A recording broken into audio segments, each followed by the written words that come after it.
from.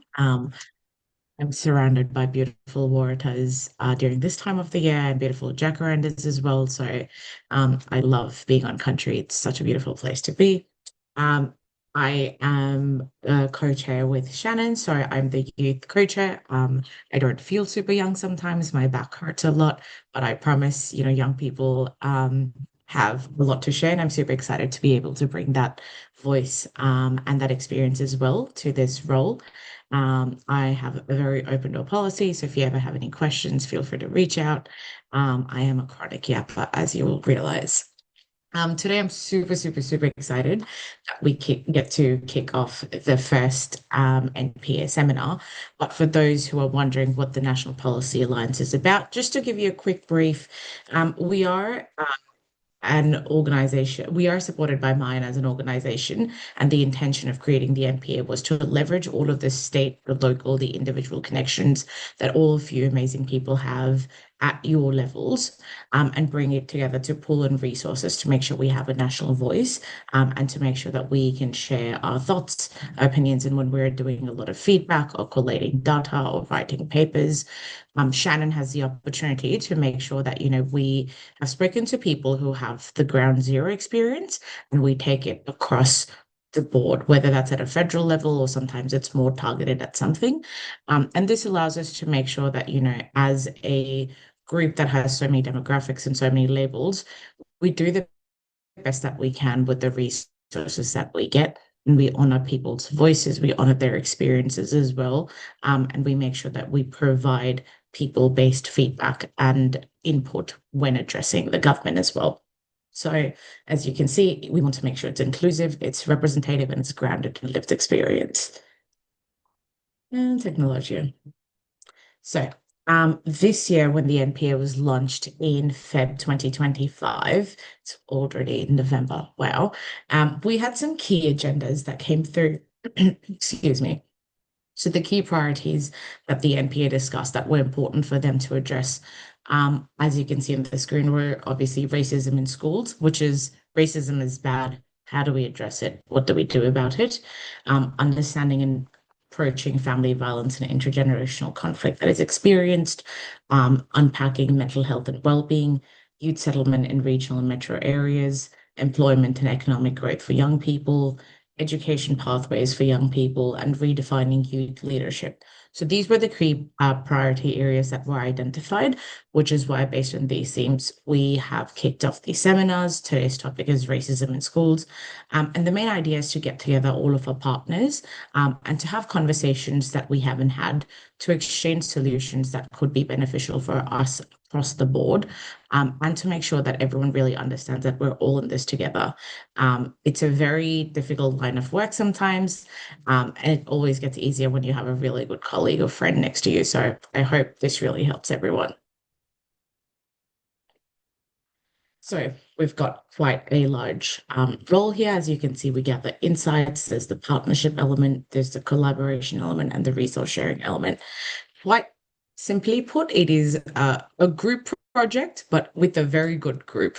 It is not the kind of group project where you're doing the work alone. It's one where, everyone is pulling their weight. And I think anyone who's been to uni or has done any group assignments ever in their lives, those group projects can be interesting, but I promise Shannon and I aim to make it very fun, but also aim to make it as open-minded and as resource sharing as we can. So, with today's seminar, we've got a fantastic line of speakers. I cannot tell you how excited I really, really am to introduce you to our panel speakers. We've got four brilliant speakers. Today, we'll hear from Yeshil first. Yeshil is a youth advocate and she's the founder of Yes Help Network. I've had the fantastic opportunity of watching Yeshil speak and share her work. She runs a lot of these dynamic storytelling mentorship and different workshops and lived experience and how to unpack that as well. She draws both on her life experience, but also on a lot of the work that she's championed in the anti-discrimination, mental health awareness, and cultural safety space. Yeah, sure. I'll pass it on to you today to kick us off. Before you do kick us off, everyone, I want to remind you that we are recording these meetings. So if you want to keep your cameras off, that's completely fine. I know there will be a lot of questions. I love the enthusiasm. Pop all of your questions in the chat. Shannon and I will keep collecting them and we'll try and make sure we get everything answered or come back to you with answers. And if anything else comes up, let us know in the chat. We'll be here. Thank you.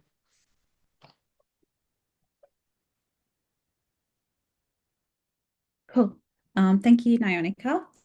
I will take it from here. Can you all hear me good? Okay, cool. Good morning, everyone. Thank you for inviting me to this really important conversation. Before I begin, I would like to acknowledge the country I'm dialing in from today, which is Darikland. I would like to pay my respect to elders past, present, and emerging. So yeah, my name is Yashel, and some people say it's a bit hard to pronounce. So ever since I was in primary school, I've been telling people that um, when you see my face, just think of a shell and be like, yeah, shell. It's just an easy way to, I guess, say my name.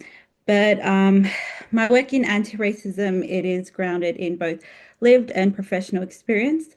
And as a young woman of color navigating Australia's education system, I've seen how racism and cultural misunderstanding can shape a young person's confidence, sense of identity, and access to opportunities.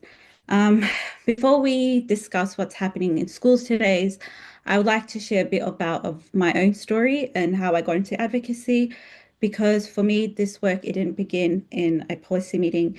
It began much earlier. It began in my own experience of growing up and feeling very different.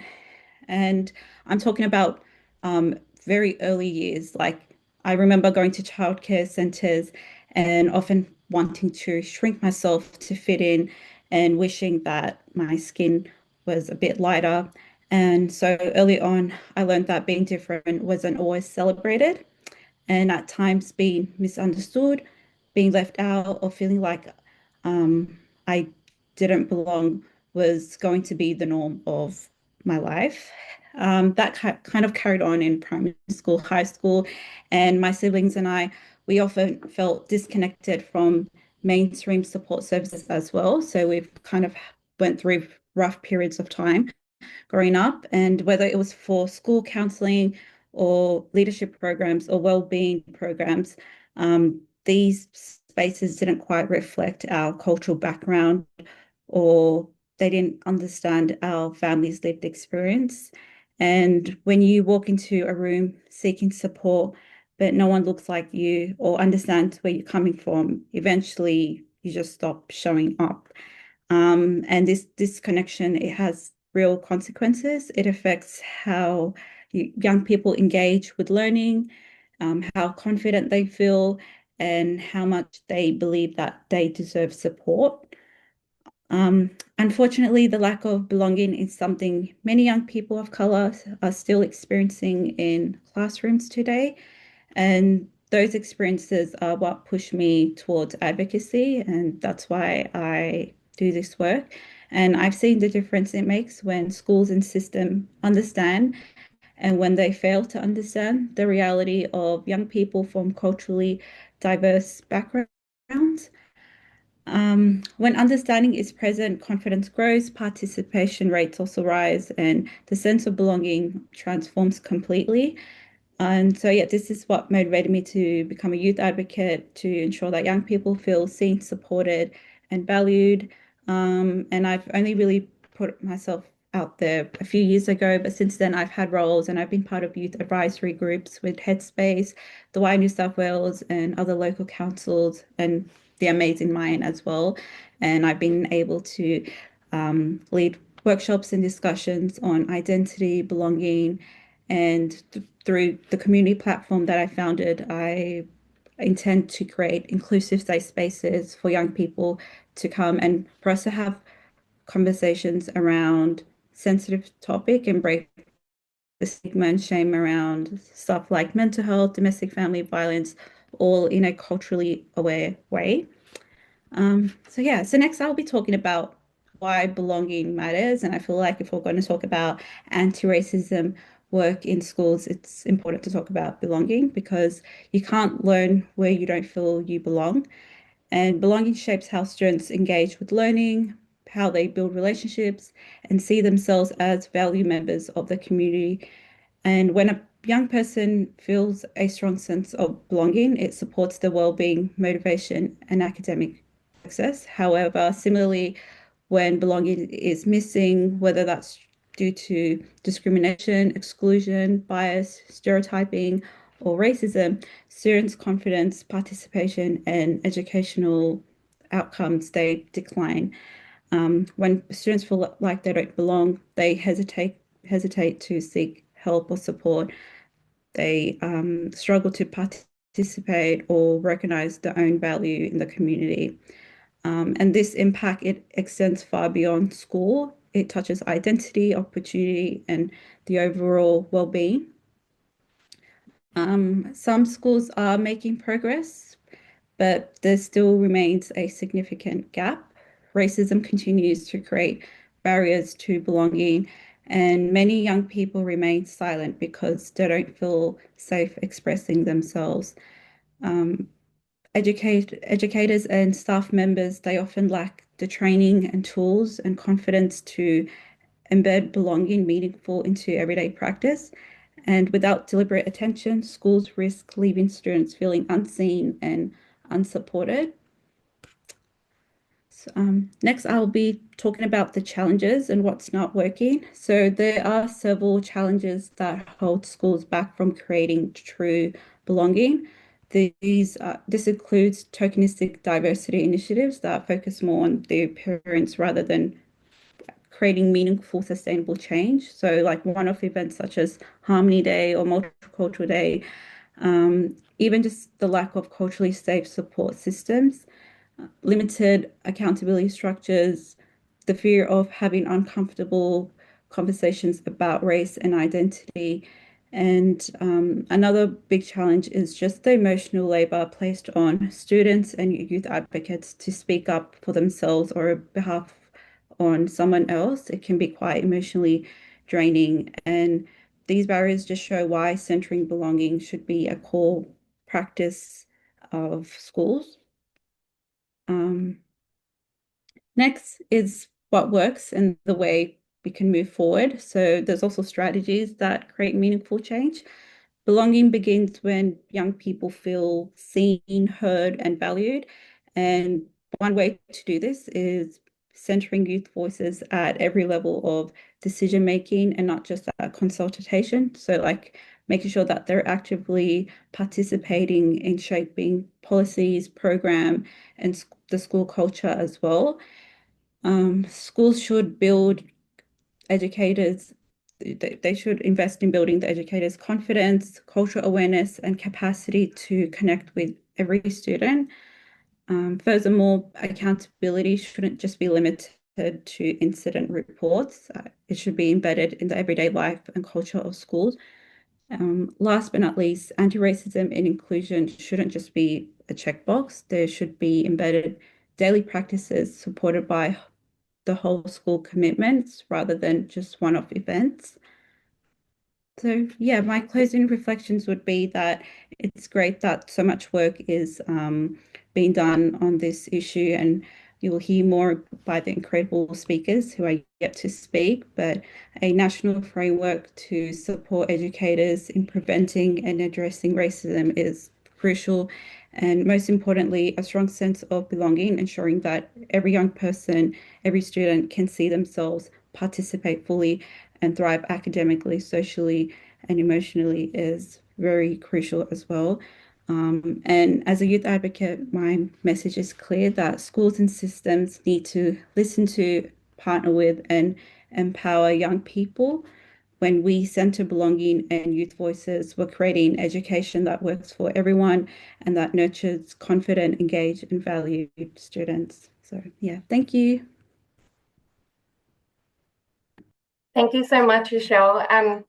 Thank you for sharing the really important insights around the experiences of students who were impacted on this issue.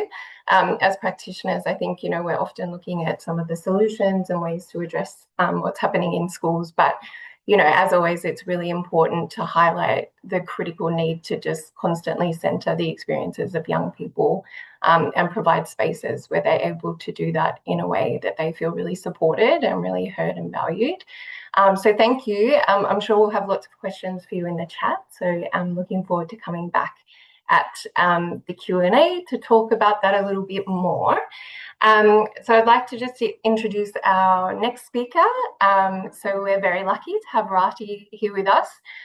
She's the Manager for Public Awareness and Education with the National Anti-Racism Strategy Race Discrimination Team at the Australian Human Rights Commission, and is here today just to share some really interesting updates on the work that the Commission is doing around education and support in the education space. So I'll hand it over. Hi, everyone. It was actually really lovely to hear from you, Yashel, because there's a lot of overlap between the insights you've provided and what we've been thinking about at the Commission as well. So I'd like to begin by acknowledging that I'm also calling in today from unceded Darug land and pay my respects to elders past and present. I also extend that respect to the elders of the lands you're all calling in from, and to any Aboriginal and Torres Strait Islander peoples joining us today. This land always was and always will be Aboriginal land. Today I'll be sharing some insights from a recently completed pilot program focused on anti-racism education in Australian schools. This work is part of the Commission's broader national effort to address racism in practical, community-informed ways, and it aligns closely with the National Anti-Racism Framework launched late last year. In case you're not familiar with the National Anti-Racism Framework, the framework is a whole-of-society approach to ending racism, which the Commission has been calling for the government to fund since its launch. In education, we've got 8 recommendations, and at a high level, these recommendations call for anti-racism to be embedded in school curricula. That means teaching racial literacy, First Nations knowledges, and the realities of systemic discrimination, not as optional content, but as essential learning for all students. Mandatory anti-racism training to be provided to all school staff. Educators need the tools and confidence to identify and respond to racism and to create inclusive, respectful learning environments. And also frameworks that ensure cultural safety in schools. That is, policies and practices that actively protect students from racial discrimination and ensure their well-being. The pilot program we've just finished was designed to help build racial literacy among upper primary students, so specifically years 5 and 6, and to support teachers in facilitating conversations about racism and responding to racism. It involved a suite of classroom resources, including lesson plans, student activities and teacher guides, professional learning for teachers to build confidence and capability, structured reflection tools to help schools assess their progress, and support from elders and community members to ensure cultural safety and relevance. 4 schools participated in the pilot, and the lessons covered topics like cultural identity, privilege, stereotypes, and standing up to racism. Alongside the content, participating teachers created a space for students to ask questions, share their experiences, and develop the language to talk about racism in their own lives. The evaluation we conducted for the pilot gave us some really valuable insights. These were that students engaged most deeply with lessons about identity and belonging. Teachers found that open conversations were far more impactful than structured worksheets. Timing and pacing were key challenges. We were told that while explicitly teaching anti-racism is important, it is often quite dense, and that it would be better to deliver this in shorter lessons throughout the year rather than longer lessons over the course of one term. And also, despite elders encouraging schools to contact them and involve them in the delivery of lessons, schools were unsure about how to engage them and told us that some scaffolding in the teacher guidance around how to involve community would be helpful. Teachers also reported that they themselves were learning and growing in confidence as they prepared and delivered each lesson. As a next step, we're launching an education reference group to guide the development of our resources. This group will bring together teachers and education advisors with lived experience of racism and those working closely with students experiencing racism. Their insights will help ensure that what we create is practical, relevant, and grounded in real classroom experience. We've already received applications to the reference group from educators across Queensland, New South Wales, and Victoria. And we expect this reach to expand as we continue with the group. Our goal is to ensure regional diversity and representation across different school contexts.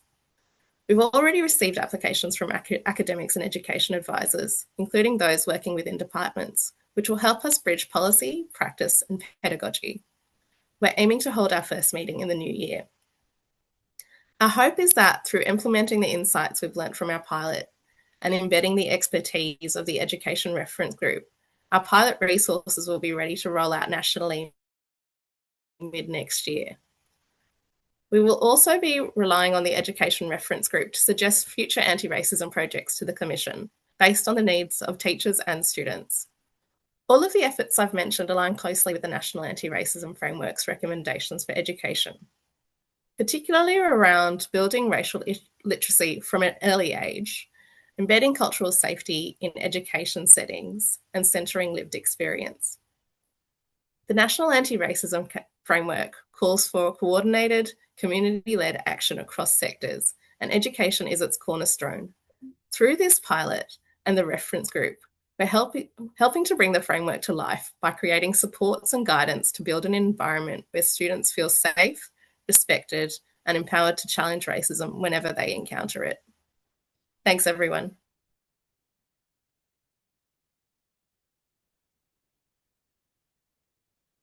Thank you so much for that, Ratty. It's super interesting to hear how you've tried it with schools as well, and you've got that live feedback as well. I think it's interesting when you unpack something like racism that is a very qualitative experience, and you try and scale that as well, how experience gets translated to numbers and reports and formulas, which I think is always a fascinating thing. I don't know how Shannon and you and all of you do what you do because I think there's magic involved in the process. But thank you so much for sharing that. And if anyone has any questions, oh my God, please feel free to drop them in the chat. I almost got tongue-tied there, but thank you so much for sharing that. I think what we'll do is we'll let the final speakers address as well how they're working in this space. So next we've got Chelsea and Augusta who will address from their perspective what they're doing in terms of visiting schools to assist them in standing up against racism and how they've run their program and how they're doing teacher engagement as well. And then we'll open up the floor for a bigger discussion and more questions as well. I'm sure everyone has a lot of questions. I know I have a lot of questions for all of the speakers, so would love to do that. So next up, we do have Chelsea and Augusta, who are another powerhouse speakers that we have today. Chelsea is a senior practitioner of sector capability building at the Centre for Multicultural Youth. She's a dedicated professional in the development and capacity building space with the focus on anti-racism and culturally responsive practice. She's got a decade of experience. She brings lived experience, sector expertise as well, and a strong commitment to inclusion. And joining her, we have Augusta. She's an experienced education professional and project officer at the Centre for Multicultural Youth. She co-leads the Schools Standing Up to Racism initiative and supports school partnerships through the Refugee Education Support Program. She is also a published author, education consultant, and sector advisor on inclusive practice. I'll just pull their slides up for everyone and we can kick off. Perfect.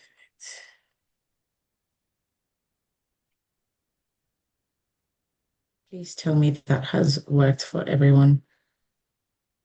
Not quite yet.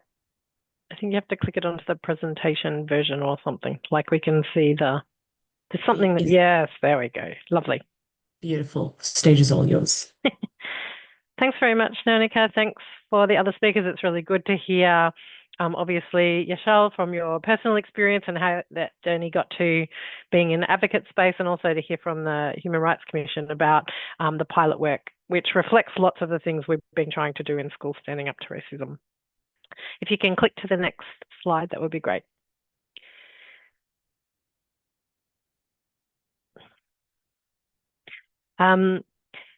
I'd like to acknowledge that I'm meeting you all from the Wurundjeri lands of the Kulin Nation in Carlton, in our office here in Victoria.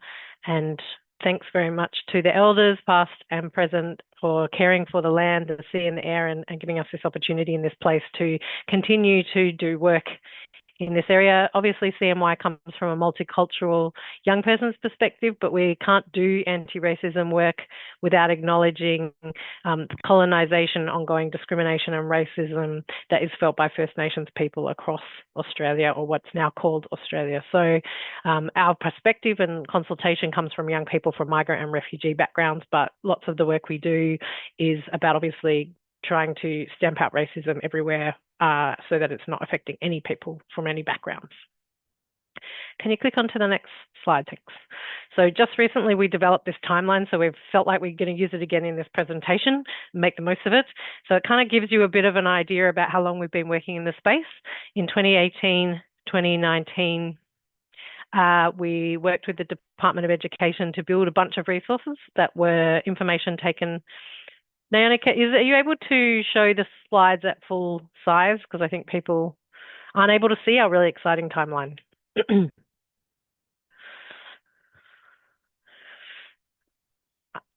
I've got the full slides open in front of me. So on my screen, they're showing up as full slides. Yeah, on our screen, we can see you and the slides kind of at equal size.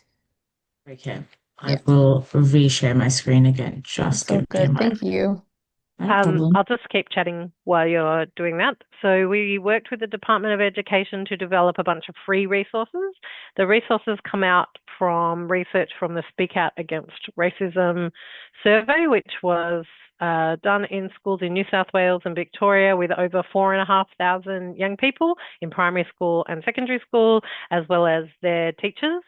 And because we have limited resources and time, we're working on the teacher element and the whole school element rather than directly with students with this particular program. But teachers, the main thing that came out of that was teachers didn't feel confident to talk and work in this space, and they needed tools to actually go and do it. So it's good that reflected both what the two previous speakers said about like building confidence and giving an opportunity for conversations, which we have found in the last 5 years of our work is really the most important thing. So then we were funded to do some training delivery because in COVID we were all stuck at home. So we did some training delivery online, developed that. It's kind of moved to a fee-for-service delivery after that point. We developed the School Standing Up to Racism resources.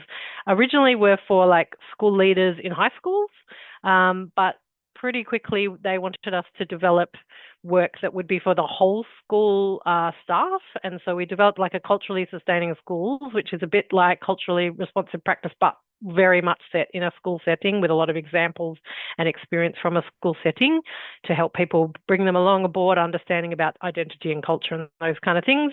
We partnered with the Koori Outcomes Division to go and do this work, School Standing Up to Racism work, including like a whole day model where we went out to Shepparton and Bairnsdale and Warrnambool and a bunch of other places. Rather than just working in one school, we got a group of schools together in an area to do this work, which then led into the LGA all day model. So I've been working with some councils at the moment, Whittlesea and Darebin, where they're bringing local schools in together to do this work sort of as a network and a way of sort of community practice. And then there's lots of other things we've been doing in the meantime, including individually, student consultations, school consultations, advocacy both to the department, into schools, and giving ongoing advice about really particular and specific things happening in schools. It was originally designed for secondary schools, but almost as soon as the resources went up, primary schools were calling us up and saying we want to do this work in primary schools. And because we're working in a teacher space, that was easy for us to sort of translate into that teacher space in a primary school. There are some secondary school lesson plans in the resources, but we had a primary school teacher in our team at the time. We also developed some lesson plans for primary schools at that point. We don't want schools really to be using those things unless they're building up their own cultural literacy, the teachers and the school staff at the time, so that they feel confident to go in and use those tools and be able to respond to questions or conversations that are coming up from young people. Can you flick to the next slide? Am I talking too much? I haven't paid attention to the time. You're All good. right, so these are the 3 sessions that we run. They're kind of so many other things that we do, but the basic starting point for training is culturally sustaining schools, which I said can be done for the whole school. So we have done that up to 120 staff. We have 2 people come in at the same time, have a chat to the staff, and the aim is to get people feeling like they can be safe enough to have a think in these sort of spaces, and have a thought in smaller groups in this large area. Thanks, Chelsea. She's put the URL in the chat if anyone wants it. Then we have Schools Standing Up to Racism Workshop 1 and Workshop 2. Schools have to sign on to do both those workshops. They're in kind of 2 parts because it's pretty heavy work. And it's really good for staff to have a bit of a think in between the 2 workshops, like that kind of reflective space. So we often have them come back in the second session and they're like, oh, yes, this thing happened, or I see this reflected, or a student came to us. So it's quite good to have a little sort of gap. We have been doing that because we know schools are really tight for time. We have done them one after the other and on the whole day model. We do culturally sustaining schools in the morning, schools standing up to racism 1 and 2 in the afternoon. That's a really massive day. We only do that training with like 8 to 25 staff, because once you get more than that, you start to lose the kind of intimacy and trust that's really useful for this work to be done in the best way possible. I think that's kind of all I need to say there. Oh yes, we've engaged, just got some stats. We've engaged 1,400 participants, so primary leadership and teaching staff in schools. We've developed around 70 sessions over the last 5 years. We've worked with more than 50 schools across Victoria. I think that leads you to Chelsea. Yes, thank you. Could you please flip to the next slide?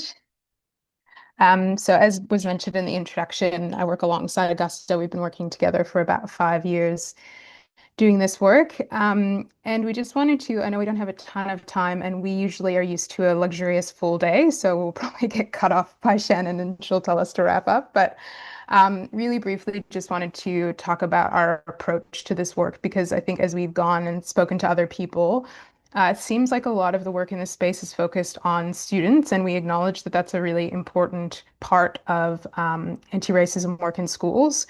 And it's reflected in kind of our most common initial phone call from a school will be, can you come and do the whole school assembly because kids are being racist to each other? We need someone to come and tell them to stop doing that. Racism is bad.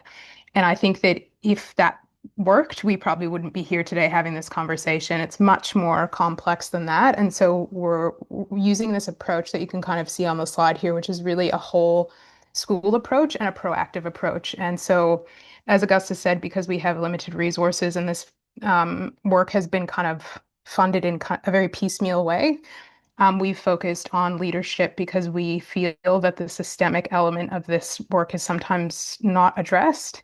So we do have in all of our resources and all of our conversations with schools an acknowledgement of interpersonal racism and internalized racism. And we realize that sometimes we need to kind of raise people's awareness about particularly internalized and systemic racism. So we do talk about a proactive approach. We talk about, really thinking about racism before it happens rather than being reactive and coming in after an incident has happened, which is probably 90% of the calls that we get.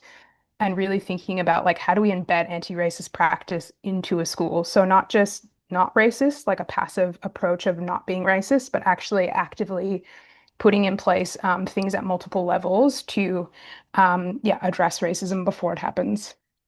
Another element of our work together is always co-facilitation, and always with one facilitator that has lived experience of racism. So we've really embedded that into the program, and it's, kind of reflected in Augusta and I being here together today. We feel like for safety, for I guess authenticity, it's really important to have that co-facilitation relationship, and to have lived experience kind of central to all of the work that we're doing. Just to the next slide, please. Thank you.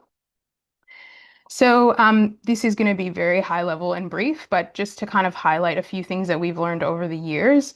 It's probably no surprise, and it's been reflected in the other speakers. This is a complex topic, and it's when we go into a school and talk about anti-racism, we're actually getting them to engage in a complex culture change in their school. So that's not going to happen in one session or overnight. So that really kind of requires us to manage some barriers, which is that sometimes we're being invited in for an hour or for one session, and we have to almost convince the school that they need to do longer term, deeper, sustained work.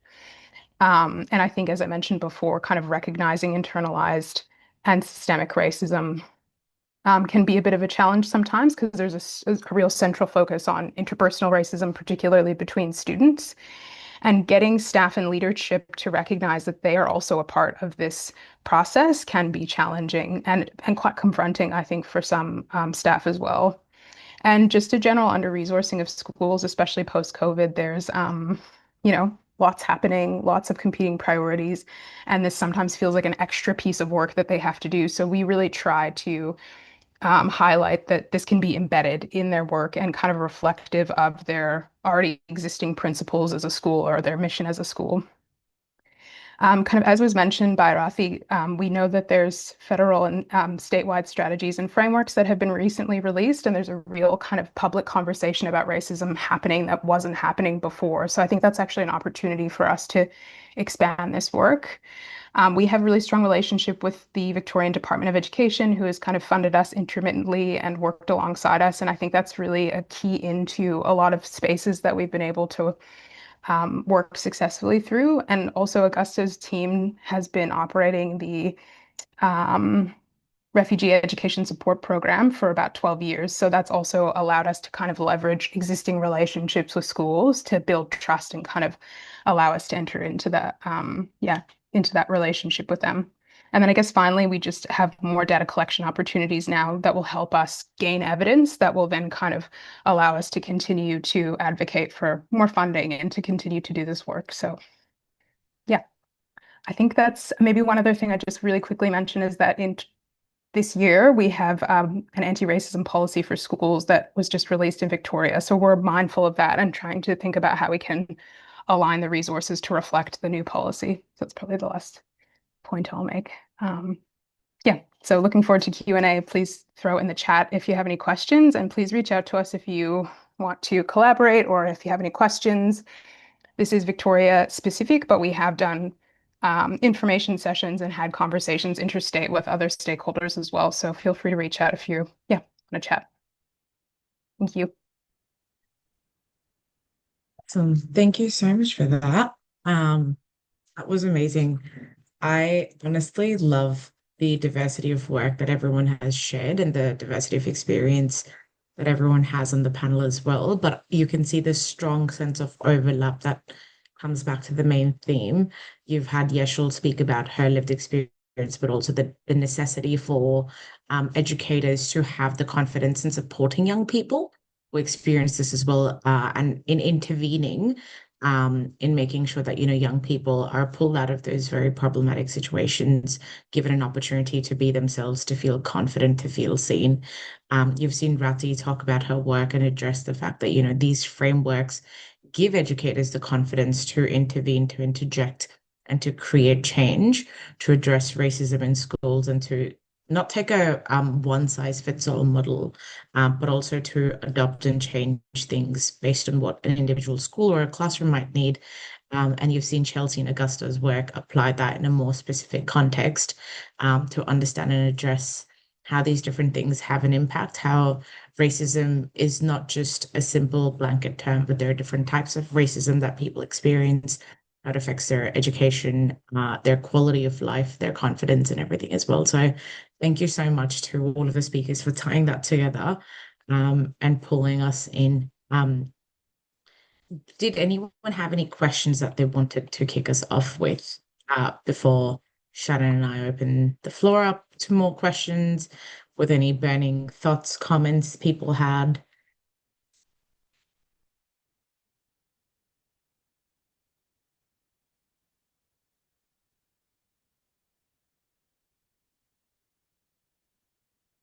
None? Okay, in that case, like I said, I've got the magic wand, I've got the unmute button, and you've really given me all of the power to speak. So I'm happy to kick the questions off. And if anyone has any questions, please feel free to pop them in the chat. Um, I think my question's posed to everyone, and I'd love to hear your thoughts based on your experience, but also on the work, which is, Yeshel, my question to you would be if you had to redo, I say, a week in the educational context, whether in school or tertiary education, what would a good week without racism look like for you? And Rati, my question, the version of that would be, what would a good week of implementing the framework look like for you? And Chelsea and Augusta for you would be, if you've had a good week of, doing the work that you're doing, what would good feedback after a week of delivering the workshops look like for you? So curious to hear from all of you. I'll let anyone take the lead. I know it's a big question.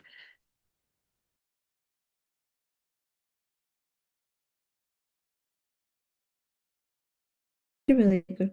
Oh, I think it froze.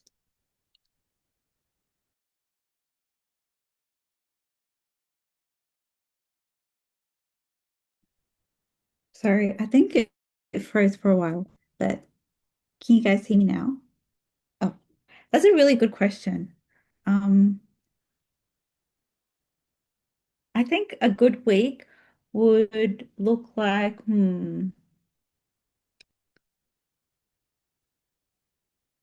I just think just feeling safe.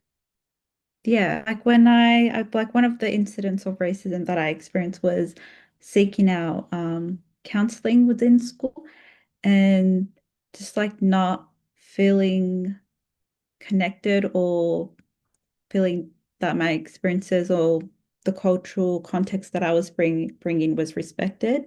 And because of that, I wasn't able to openly ask for the support that I needed. And I had to kind of deal with the challenges that I was going through on my own.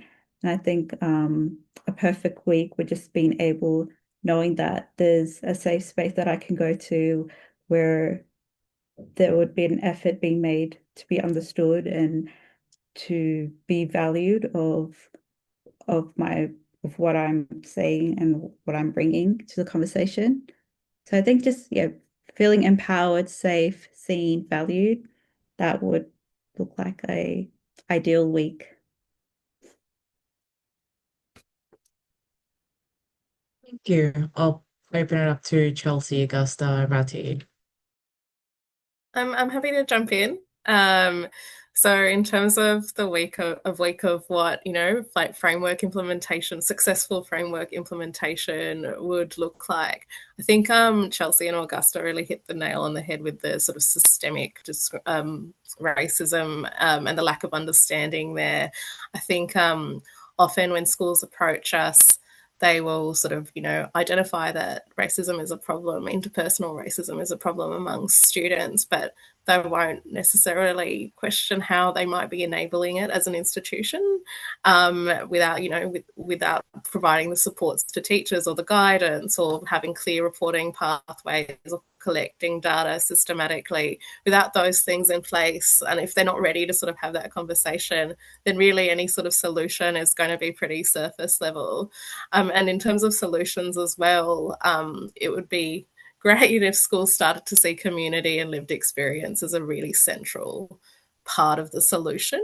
I think, with goodwill, a lot of school leadership will sort of kind of, think that the solution lies with them without sort of bringing everyone to the table. So really taking that sort of systems-based approach both to problem identification and building the solution and doing it in that anti-racist way, that would be, the ideal scenario in a school setting.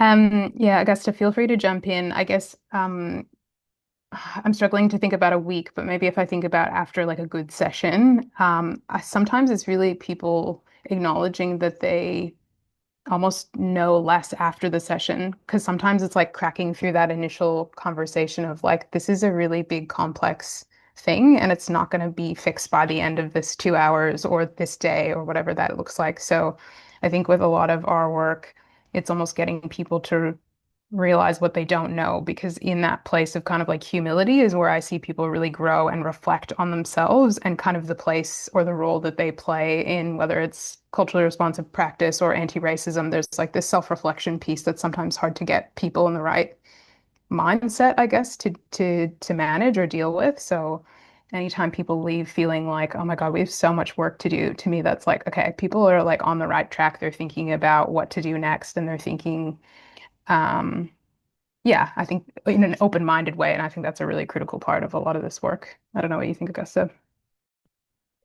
Um, well, I guess I can talk to a week or a month or a year. One of the good things about our program is, yes, we do go out there. Maybe it's 2 hours or 3 hours or a whole day. Is when people email back afterwards and they're like, oh, can you help me? We want to set up a policy and how do we do that? And can you tell me about another school that's doing that? Or we're, now having in our KLA, like our curriculum teams, we want to audit our, resources that we're using. Can you help us do that? So the people who come back to us with the, I guess, renewed vigor to start doing this work.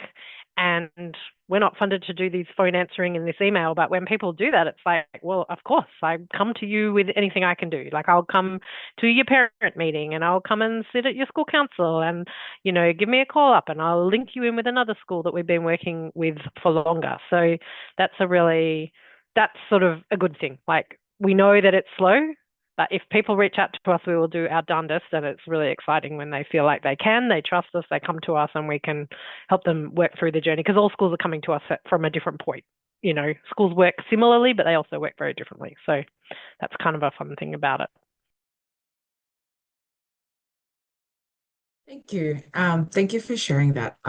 Fingers crossed, we do all get to enjoy these good weeks very soon. I know we've got a question in the chat for different speakers. Yeshua, I'll direct the first question to you. The question is, what can we do to make our work in this space more inclusive and transparent for young people?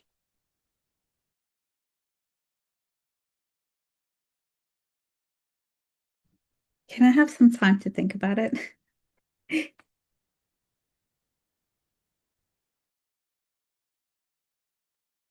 Being not a young person, I'll jump in very quickly while people are thinking. I think one of the things that we emphasize when we go out to schools and we are talking with school leaders, they're not the young people either, is that all of the work that you do in your school should be informed by the young people at your school. So if you're making a policy, then you need to bring them in so that they can be part of creating that policy. But also when you do it, it needs to be able to be read and understood by young people. So you need to think about language and all of those kinds of things.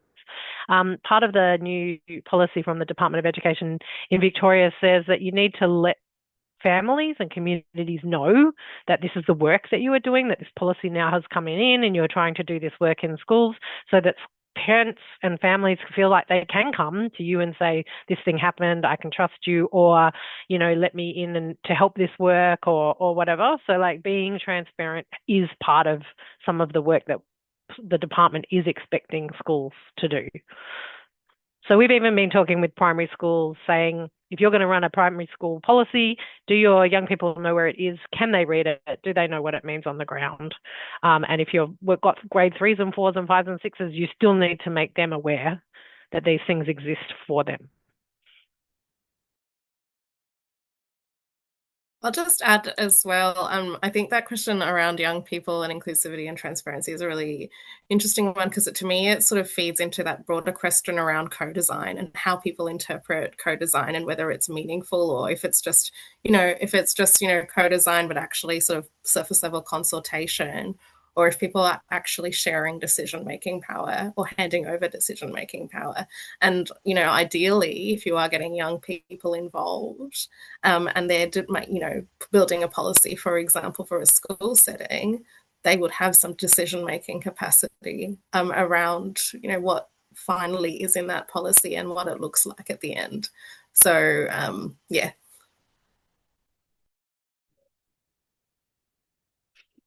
Yeah, I will just echo on what these incredible people have just said. But yeah, making sure that young voices are at the center of these policies, and not just at the initial stage when it's being created, but making sure throughout each layer of the policy that they're included. And even to make these spaces more inclusive and transparent for young people, I guess more education as well on what racism looks like, because a lot of young people don't know or don't have the language to explain if they've experienced racism. So I feel like there definitely needs to be more awareness and education for young people to actually have the language to report incidents if they face racism within schools. So more education and awareness in this area would make it more inclusive. Yeah. I'm going to throw in a quick young person perspective. I think the difficult conversation about racism sometimes is that it's projected as this big bad word that you can't talk about. But I think the more you talk about these things, the easier it is to understand and unpack these things. And I think a lot of the conversations just start from discomfort, and it's sitting with that discomfort of recognizing that something has happened and I haven't liked it, and I have to bring it up. And it's also just giving young people the tools to raise it with their peers. A lot of the times, you might not be comfortable as a young person raising it with an adult. I am now an adult, but I remember when I was 16 or 15, it was just these conversations were difficult because I'm like, I don't want to lose full points. And I think when that happens, dobbing on your mates, it's a very real peer fear that exists. So I think if you can empower young people to feel comfortable, to seek out friendships that are empowering and supportive, and encourage them to have these conversations within their own groups, it creates a lot of change as well. And then they're comfortable talking to adults and approaching adults to get more information, feel safer, to challenge how the peers around them are approaching these concepts as well. And I love the work at CMY, how they mentioned that for the workshop facilitation, they always have someone with lived experience. And I think that makes a huge difference for students, because when they hear a similar story from someone who's experienced it, they see themselves, and it encourages them as well to, I guess, speak about these hard topics and seek out help. So having those lived experience within these spaces is really important as well. And for it to be youth led, that just adds extra points of making it more relatable for young people to be in this space. We've got a question in the chat from Marion. It's a very interesting question. I'd love to hear everyone's thoughts on this. It's schools will sadly also have to deal with racist parents who do not like this direction. Um, are teachers in schools being equipped to deal with this too? Chelsea, Augusta, and Ratty, I'd love to hear from you, and Yeshel, I'd love to hear your experiences as well, as a student. So opening it up to the speakers. I can jump in if that's all right, because I can talk to what we did in the pilot, because given that some of the content of the lessons was around white privilege, we were a little bit nervous around how parents would receive that, because of course from our standpoint, when we're talking about privilege, we're not trying to shame anyone, we're just trying to identify structures and how power is distributed throughout society. But of course, people respond to that term in a specific way. So what ended up happening was we did 2 days of professional learning for the teachers involved in that pilot, where we unpacked all of this. And the principal of one of the schools attended, but their understanding was that the principals would be the ones who would be supporting their staff in socializing these ideas with the community and with parents in particular. So having that principal attend that professional learning was really important as well, partaking in that sort of confidence building and capacity building exercise. But we also drafted a letter which the schools distributed to the parents, basically flagging that this content was going to be delivered. And, so we weren't trying to hide it or, mask it as anything else. We wanted to make it sort of everyone aware that this was something that the students would be discussing, and to sort of flag the purpose of that education as well and what we were hoping to achieve. So being quite sort of forthright about why it was important for students to learn about anti-racism was, I think, helpful as well.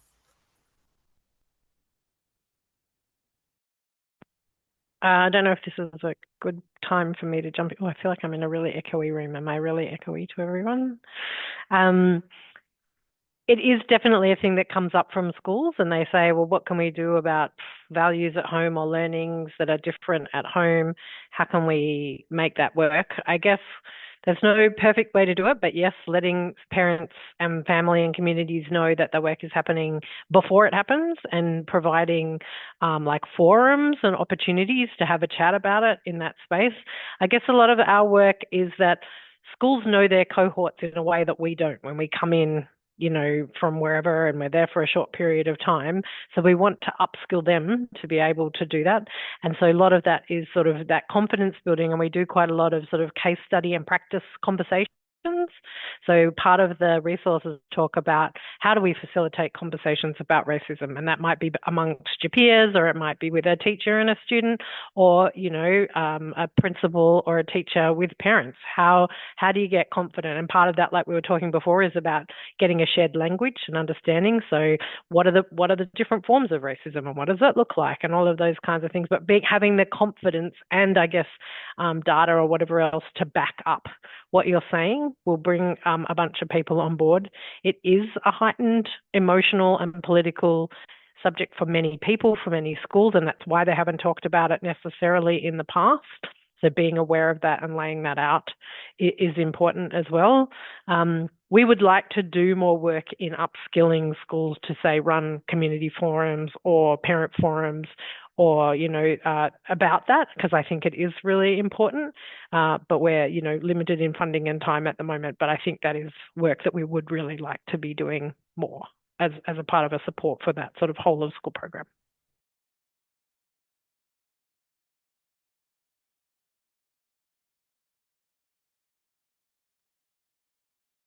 I think on that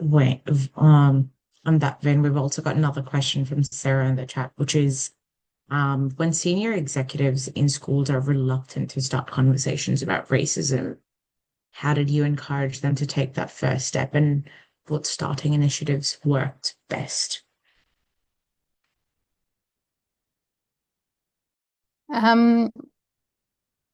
I think it's kind of different pathways. As I mentioned before, in the My Education team, there's really long-standing relationships with schools, so that's a real benefit for us. We already have a little bit of trust, which I think is a really key part of all of this work. And so, yeah, it depends. Sometimes, like for example, I had a nurse from a school call me like very incognito and ask about the program, and then I never heard from them again. They didn't say what school they were from. Like I feel like at the beginning people were really nervous to say what school they were from or exactly what was happening because they didn't feel confident that the leadership was going to support them. I feel like we've seen that change a little bit in the last like couple of years in particular, but I think, yeah, having initial relationships with the schools is always kind of where we see a lot of success because we can leverage that. Sometimes there's a few champions in the school that will kind of get us in, and then our whole approach is kind of to softly build that conversation so that we can get people on side, build trust with the rest of the school. And I mean, it is at the end of the day, we believe that we need the leadership on board, otherwise it kind of hits a bit of a dead end. So I think the first steps are like I would have to say most of the time schools are reaching out to us. So I guess that's a benefit is that we have had that interest based on, I guess, our reputation and our existing relationships. And I think more and more through the department, and because there's this new policy out, schools are being, I think, a little bit more, hopefully over time, thoughtful about if they're doing anything, and if they're not, yeah, recognizing that they need to start somewhere. So I think we just try to really emphasize that things aren't going to happen overnight. It's a long process, but we're there to support them, and we can kind of go on the journey with them a little bit depending on where they're at. I don't know, Augusta, if there's anything that you would add to that. I had a follow-up as well, and I'd love to hear Augusta's thoughts in this. If, say, obviously in this case, you have the benefit of the policy where the schools approach you. in other states where you don't have the benefit of such policies, how can you sort of break that ice and initiate the first contact? Is there like a secret soup recipe that would work? Or Augusta, in your experience as you reach out, how do you build that connection, the first one at least, when you don't have policy supporting you, you don't have a general environment where parents and teachers are keen to do this kind of work? Uh, I mean, I feel lucky we've got a policy now, but it only just came out in June. So we were doing this work for 4.5 years without a policy.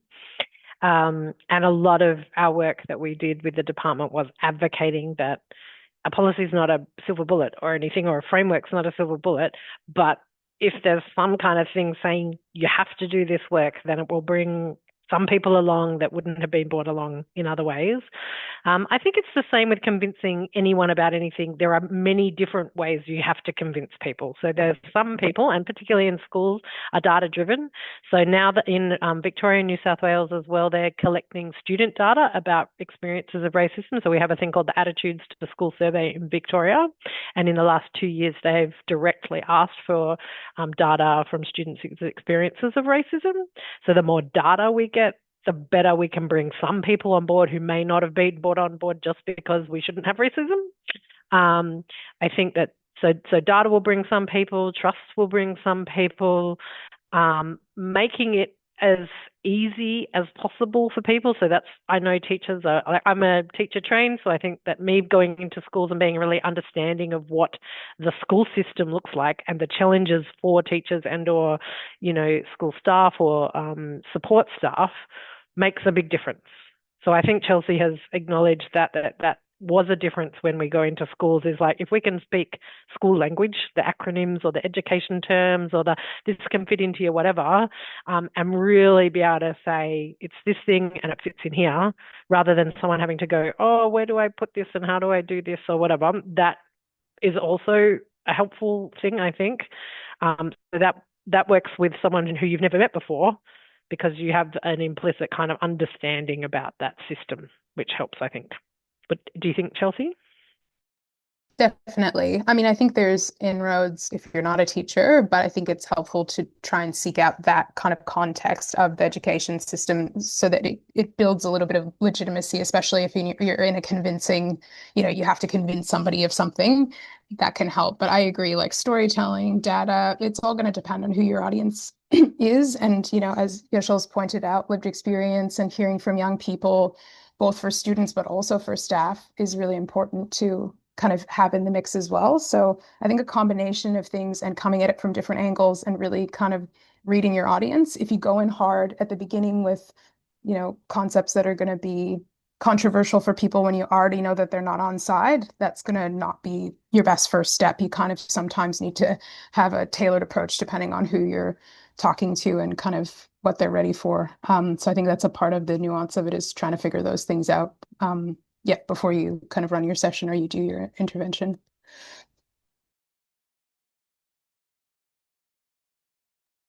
Yeah, awesome. Ralti, I know you're a trained teacher as well, and you were out in Western Sydney, and now you've got the benefit of doing this from the Human Rights Commission lens as well, and a framework lens.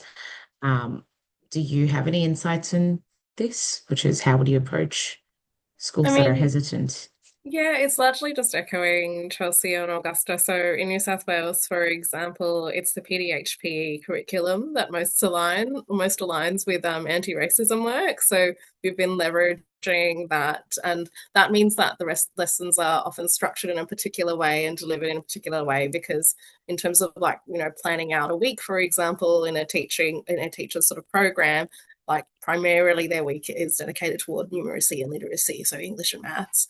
And so PDHP might be like a half hour. So we need to work in that half hour to be as impactful as we can be. But one of the things that was also brought to our attention, which, in hindsight, we're like, oh, yeah, of course. We were developing this unit of work for stage 3, which is years 5 and 6.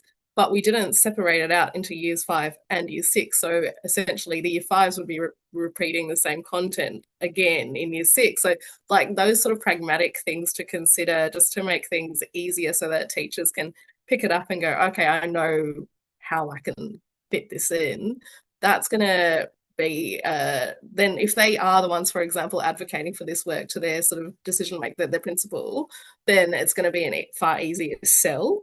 In that, yeah, it's something that they're going to be able to fit into the rest of their sort of obligations quite easily, as opposed to overhauling their entire program. Makes sense. So what I'm hearing from all of the responses, there's a lot of curation, there's a lot of thinking that goes into how you approach every year group, every school, but the results are worth it. When you have young people, when you have teachers who come back to you, the results are always worth it. Um, that's awesome. I've got another question in the chat from an attendee, which is, Chai, thank you for the really interesting question. And it's directed at Ralti, Chelsea, and Augusta, which is in your work in implementing programs at schools, do you have any cases or data where teachers or educators experienced racism from students or parents? And if so, how is this considered an anti-racism work? I love the question. I know it's a big question, so if you want to have a think, um, go for it. I think the comment I have on that is sometimes, as someone who's experienced racism, it takes time to acknowledge that something that you've experienced is racism. Because schools are such a dynamic environment, you sometimes don't realize what you're experiencing is not just bullying or just, othering. It is actual racism. And I think the fact that we have conversations around labeling things for what they are, which is it is racism in schools, it goes a long way in having these difficult conversations. So to all of the educators and all of the attendees who are putting in the work in this space and having conversations, thank you so much for that.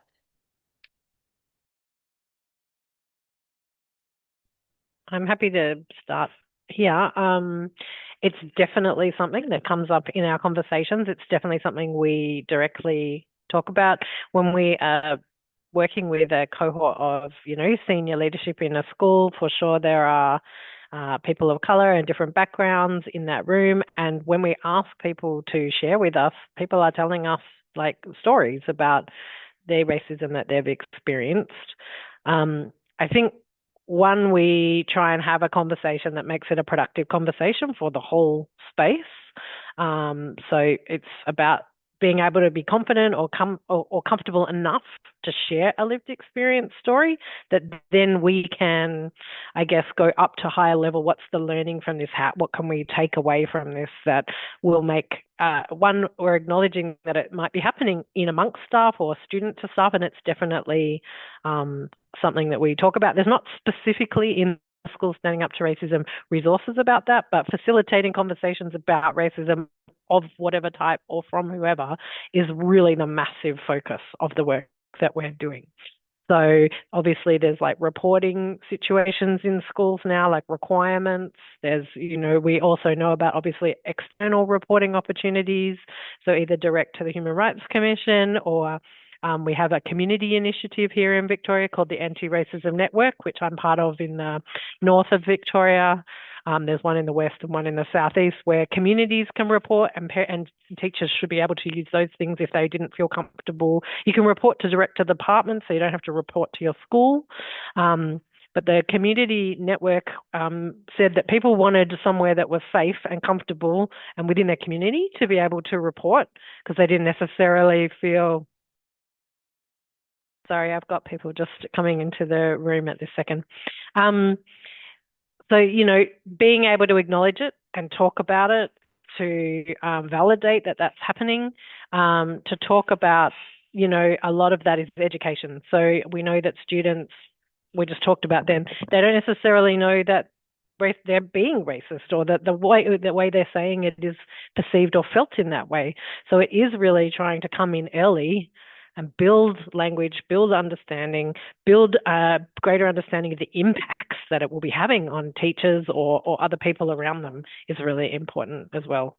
Sorry, I'll jump on to mute. Chelsea or Rati? I guess just really quickly before Rati jumps in, a lot of our resources are kind of broad for a reason. We're not just going in and saying this is how you as a principal or a teacher address racism when it happens to students. The conversation's broader than that, and it kind of includes this element of like you are people working together on a daily basis, and racism may be happening like that kind of comes out naturally between colleagues. So the same principles about how to have a productive conversation about racism, how to set up a safe space, how to like, enter into difficult conversations kind of cut across various situations, including a situation where another staff member might feel that they've been racialized by, their colleague or their principal. So it's definitely a part of the conversation. And I think that's why the resources are great because they're kind of transferable to different scenarios where I think the core of a lot of this work is the same, but it's about tailoring it to these different conversations and the different, stakeholders, I guess, or people that you might be using them with. Yeah, Rathi, I don't know if you have something to add as well. I'll just be very brief, because I think you, Chelsea and Augusta have covered it. But yeah, it is a really tricky one because I think there are often no systems in place for collecting that data or responding to it. And I just wanted to flag that the data question is one that we've been really focused on within the Commission. So one of my colleagues has been working on a data report around this very question of how we can be like more effective and responsive in collecting this data so that we can really identify the scale of this issue. And because scale is such an important thing to understand, when you're building solutions, and it gets it on people's radars that who like historically might not have really understood racism as wide an issue as it is. And so that report that my colleague is working on, which may be helpful to a lot of you, is coming out, I think, early next year. So it's just one to sort of, I guess, watch out for. And I'm sure that if I send it to Shannon, for example, you can distribute, yeah, she'll share it around. So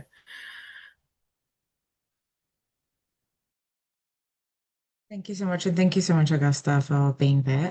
Yashil, I'd love to hear your insights. I know you do a lot of the advocacy work, especially as someone with lived experience and a young person, in the anti-racism space as well. How did you build that connection and approach, when doing that? When working with schools, And working is with that schools or even local, I know you've mentioned you work with councils and governments and different not-for-profits as well. How do you build that connection, in this space when doing your racism work? like I'll be honest, I haven't explicitly worked in the anti-racism, like racism work, but I've worked in like with young people and having conversations around identity, belonging, and encouraging them to kind of like take up space and empowering them as well with like by sharing my own lived experience. I hope that it opens up conversations around discrimination that we may be facing. But I think with my approach in my work, it's about storytelling and authenticity as well, for me to when I'm working with the young people. But I am not at that stage yet where I've like directly came up with programs to work in schools. But that's something that in the future I would love to work in. And it's been really inspiring to hear from these speakers and how they've been able to make such a huge impact in this area. Yeah. Thank you. I didn't So, quite get your question. I'm sorry. no, But that's like, okay. I was curious to understand how do we as young people use lived experience to approach organizations that could benefit from these conversations. And I know Chelsea, Augusta, they have the benefit of a policy since June, but they have those connections with schools. And as Rati said as well, that you have to sometimes find those people and build those connections. But it's always tricky. I think in my experience, it's about sometimes just knowing the right person and being like, well, I've got an in here, I've got PE teacher, or sometimes it's an economics teacher, or sometimes it's a HISI teacher. I think you might have different subjects across the states, but having those teachers and those ins and that 30-minute window is helpful. And I know different organizations always compete for that 30-minute block. Especially in New South Wales, you've got, organizations talking about consent and someone doing racism and someone doing, identity. And there's so many conversations happening. I think there's always a lot going on, but it's good to know that you do have to still do the same thing. yeah. Um, I'm going to open it up for one final quick question, like a 30-second question, if anyone really has any burning questions. Um, Otherwise, I'm just going to quickly recap today's meeting. Going once, going twice. Otherwise, forever hold your peace. No, you're more than welcome to pop any questions in the chat. If you have any follow-up questions as well, please do reach out to us. Shannon and I are here. I am dropping everyone's contact details, that is for the speakers as well, in the chat. Rati, I don't have your email. Please feel free to put it in the chat. I'm so sorry. I've just copied these from the slides. So I've put everything in the chat. Please feel free to reach out to the speakers as well. Um, I'm sure they will come back to you when they can. It's the end of the year, so they might have very busy inboxes. But they'll try and get back to you as soon as possible. Having said that, thank you so much to everyone who's attended our session today. It was a great first session to open up with to address what we're doing to tackle racism in schools. We've had a fantastic lineup of 4 speakers. We've heard from Yeshul, who's spoken about her lived experience. She's translated that lived experience makes a massive difference in feeling a sense of belonging, in feeling safe, in feeling included as well. And that lived experience makes a massive difference in how your programs need to be designed, need to be delivered, and need to consider people's individual needs. You've had Vati speak from the Australian Human Rights Commission perspective. She's addressed the national anti-racism framework that they're looking at implementing across schools. We are looking at collaborating on that as well, and I will let Shannon speak to it as well.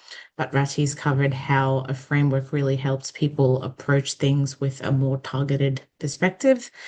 It gives you something to fall back on as well, and it gives you a baseline that you can then develop, evolve, design, curate, tailor, et cetera, add multiple objectives based on the schools or the organizations that you're approaching. It really gives you that opportunity to initiate the conversation in the anti-racism space. Chelsea and Augusta have spoken about their extremely successful program that they run in Victoria through CMY. And they've addressed how having a tailored approach, just even approaching schools and being consistent, and making the effort has gone a long way. And that anti-racism work does have an impact because you do have a sense of curiosity that is sparked in schools, in educators, in students as well. And once you sort of nurture that curiosity, it results in really good changes. So, to everyone in the network, I hope you take something away from this conversation. You take away the fact that, there is a lot of good reward and there's a lot of positive outcomes that are out there. And if you have any questions about resources, anything, please feel free to reach out to Shannon and I, or you can reach out to the speakers as well. Having said that, thank you to everyone for listening to me. This is also a quick reminder that we do have the National Policy Alliance Library. It will have a section on racism in schools as well. We will be putting up these resources and the information out there as well, so you can access it. If anyone's doing anything quite different in this space, we'd love our partner organizations to share things with us. We want to spotlight your work. We want to celebrate the work that you're doing as well. We recognize that doing anything in such a space is not easy, given, the mountains that you have to climb. So thank you to everyone for doing the work as well. And I hope you all had a lovely time.